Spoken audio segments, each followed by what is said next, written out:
So as a professional furniture maker, I get asked to make all kinds of things. To make famous pieces of furniture, iconic pieces of furniture. I get asked to copy things that people just saw in a magazine. Copy things that people saw at somebody's house, hotel rooms. This particular side table came to me from a local designer here in St. Louis, Missouri, that wanted me to copy this particular piece of furniture that had already been made before, but they wanted it lacquered in high gloss paint as opposed to stained, which is what the original had come from.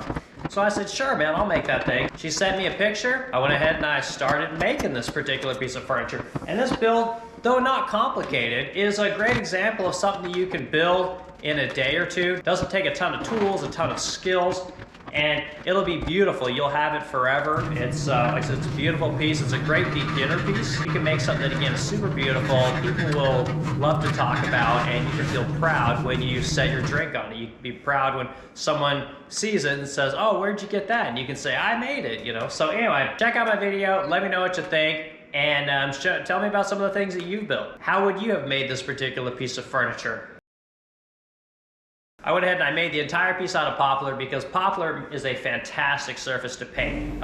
Because we spray a lot of things in high gloss lacquer, the Resplendent Crow is known for spraying high gloss lacquer. We make a lot of pieces of furniture that are specifically designed and made to be painted, which is very different than what most people do. Here we're just using a little circle cutting jig to cut out the top here out of poplar wood. We'll run it through the drum sander, get it all cleaned up, and now we're gonna go ahead and map out our dowel locations. We're gonna put the leg into our foot here using dowels, and then we're gonna cut, later on, we're gonna cut an 8-degree dado inside this foot as well. Now I'm gonna use this Jessom dowel jig. This thing works awesome. I'm just gonna line it up a ½ inch there, and go ahead and set this thing on my foot. Put a little spring clamp on there, or a little quick grip on there. Go ahead and run that hole in there. Take it out.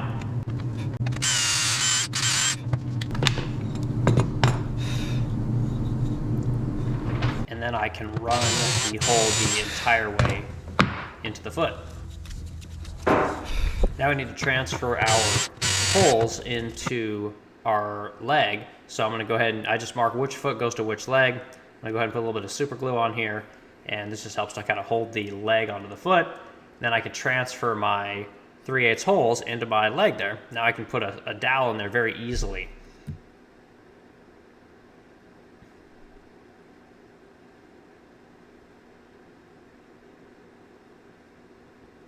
You see those dowels, they just slide right in there. Easy peasy lemon squeezy. So here we're gonna cut an 8-degree bevel cut into our foot. So we're running about 1/4 inch. And this is going to lock our leg in place for a long time. Over the years, this table is going to get twisted and turned, and drinks are going to get set on it, and these joints will come loose. But because we have these dowels and this dado joint in here, this thing is going to be locked in here for a very long time. It's probably never going to come loose, which is exactly what you want.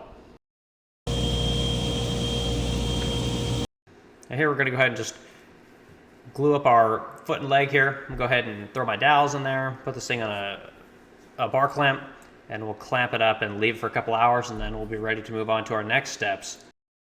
Use our handy dandy domino, pop a couple of holes in our legs here, and glue these up. What I've done here is I've just created a little joint to add this third leg in here. I'm going to slide this in, and then you don't see it in the video, but I put a dowel from the back side into here to lock everything in place. I'm just adding a 45-degree bevel cut onto the lower battery dead. Lower part of my side table.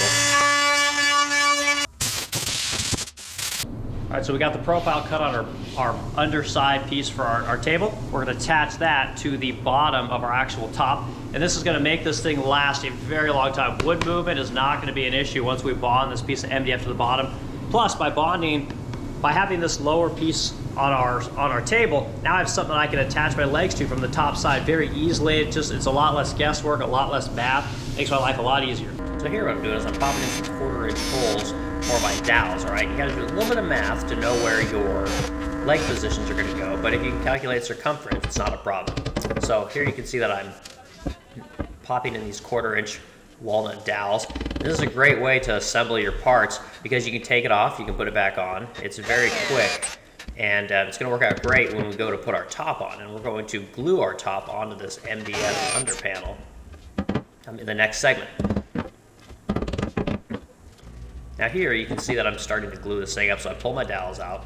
I'm going to throw some glue on here, and I can put those dowels on there, and then put that top on, attach it, and it's done. It's all glued on. I'll just weight this thing down for a little bit. Then I'll come over, and I'm going to put a bunch of glue on my MDF underside. I'll do the same thing to my top. And I apologize I don't have the GoPro video, because apparently I lost it. Anyway, I spread all this glue on here, and now I can set this top on. I can set this top onto my MDF under panel, and glue movement or wood movement is going to be almost completely gone. And because we paint furniture, it's very important that you don't have a ton of wood movement. It just makes your life a lot easier, makes your paint last a long time. But here you can see I'm just throwing my spring clamps on here once I have this thing centered, and I'll let this thing dry, and that's basically going to end this this build. So you see a lot of spring clamps. I love making furniture for my clients. I love showing off what we do here at the Resplendent Crow, and I love seeing the look on people's faces, and I love seeing the reaction to my customers when they see our furniture.